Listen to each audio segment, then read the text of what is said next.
God's Word Express. Bienvenue! Aujourd'hui, on va se pencher sur une source vraiment singulière. Ah oui, on peut le dire. C'est un sermon. Il vient du pasteur Dr Koma Aek Kawinakratiti de l'église New Wine International.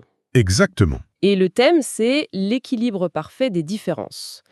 Mais ce qui est fascinant, c'est que l'argumentation commence par une analogie, disons, très inattendue pour un sermon.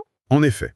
Et c'est ça qu'on va essayer de déconstruire aujourd'hui, la structure de ce discours. C'est ça. Comment on passe d'exemples tirés de la gastronomie, de la vie de tous les jours, à une conclusion théologique très très spécifique. On va vraiment analyser les métaphores, le cheminement de la pensée qui est proposé. Alors allons-y, décortiquons ça.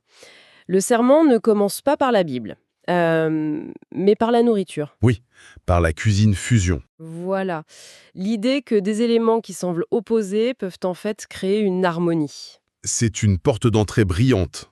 On part d'un terrain commun, universel. La nourriture, ça parle à tout le monde. Et les exemples qu'il donne sont assez surprenants pour que ça marque les esprits. Mhm. Il y a la glace servie avec des frites. Le chaud-froid, le sucré-salé, un classique. L'avocat avec du chocolat, ça c'est déjà plus audacieux. Oui, ou les fraises avec du vinaigre balsamique, une pratique italienne. Il cite même les chips enrobés de chocolat lancés par Lay's en 2013. Et bien sûr, le fameux sandwich d'Elvis Presley. Banane, beurre de cacahuète et bacon. Tout un programme. Sans oublier le melon d'eau avec du sel. Et le clou du spectacle, une tendance récente en Chine. Le café servi avec des oignons verts hachés. Ah non, mais là, je ne sais pas si je suis prête. Le café aux oignons verts. Moi non plus. Mais le but n'est pas de nous convaincre d'essayer. Non, bien sûr.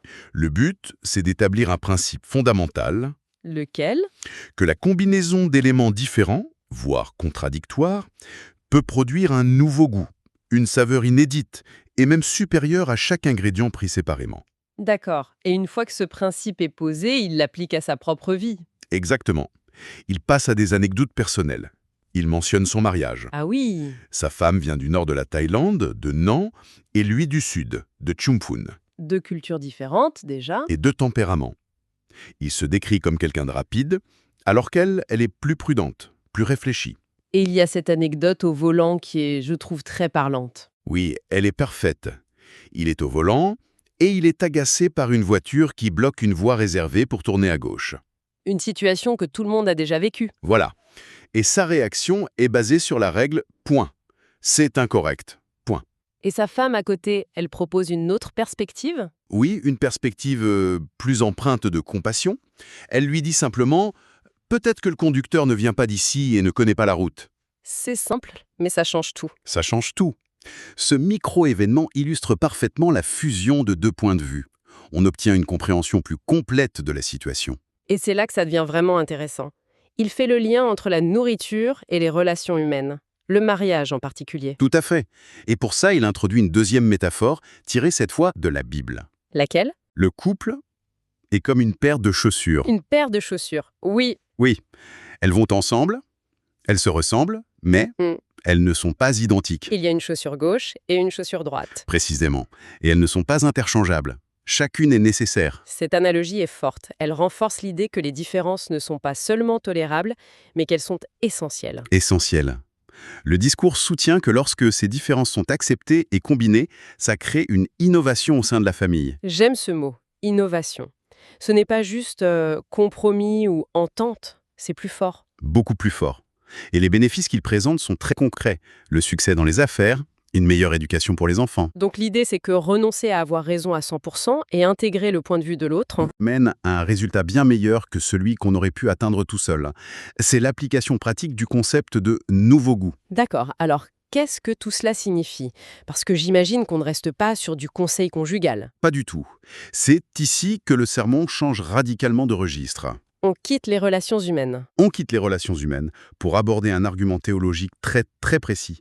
C'est le pivot de tout le discours. Et comment il amène ça? Il introduit le concept de kamawen, qu'on peut transcrire par kama vera. Kamavera? Il le présente comme une sorte de karma, ou même de malédiction, un cycle de schémas négatifs qui se répète de génération en génération. La phrase qu'il utilise est très marquante. Oui, ce qui est arrivé à nos parents nous arrive et arrivera à nos enfants. Pour illustrer ça, j'imagine qu'il repart sur une expérience personnelle. Il explique qu'il était bon élève, travailleur, mais que, vers la quarantaine, il a réalisé que sa vie, elle semblait reproduire les mêmes problèmes que ceux de ses parents. Malgré tous ces efforts, Voilà, malgré tous ses efforts. C'est le point de bascule du sermon. il dit en substance, la fusion des différences est géniale pour améliorer une situation, mais Mais il y a un problème que l'effort humain seul ne peut pas résoudre. Il postule que les bonnes actions sont inefficaces contre ce karma. et il a une analogie pour ça, j'imagine. Bien sûr, il dit qu'on ne peut pas régler une affaire de diffamation en offrant un repas à quelqu'un. C'est un geste sympa, mais Mais ça n'a aucune valeur juridique. Les deux choses ne sont pas liées. Je vois. On ne règle pas un problème d'un certain ordre avec une solution d'un autre ordre. c'est exactement ça. Et à ce moment-là, l'auditoire est dans une impasse. Les solutions humaines sont insuffisantes. Alors quelle est la solution? Et la solution proposée, c'est Jésus-Christ. C'est l'aboutissement de toute la construction. Le sermon affirme que son but, en venant sur Terre, était de briser ce cycle de karma, En le prenant sur lui, sur la croix. précisément. Et comment on accède à cette solution, ce pardon? Alors là, c'est un autre point très fort. Il insiste sur le fait qu'il ne s'agit pas d'acheter des objets religieux coûteux ou d'accomplir des rituels compliqués. Non. Il s'agit simplement d'un acte de foi, d'ouvrir son cœur. C'est tout. C'est très simple comme proposition. Radicalement simple. Et pour rendre ce concept encore plus accessible, il termine avec une dernière analogie. Ah, encore une. Une dernière, très ancrée dans la culture locale.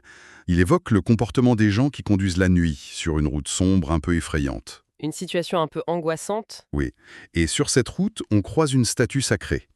Même si on ne la connaît pas, quel est le réflexe de beaucoup de gens? De prier instinctivement pour se rassurer. Voilà, prier devant n'importe quelle statue sacrée rencontrée au bord de la route. C'est très malin. C'est redoutable.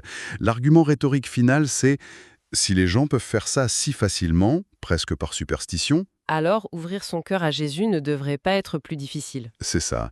Le message est ce que je vous propose n'est pas si étrange. Vous le faites déjà un peu.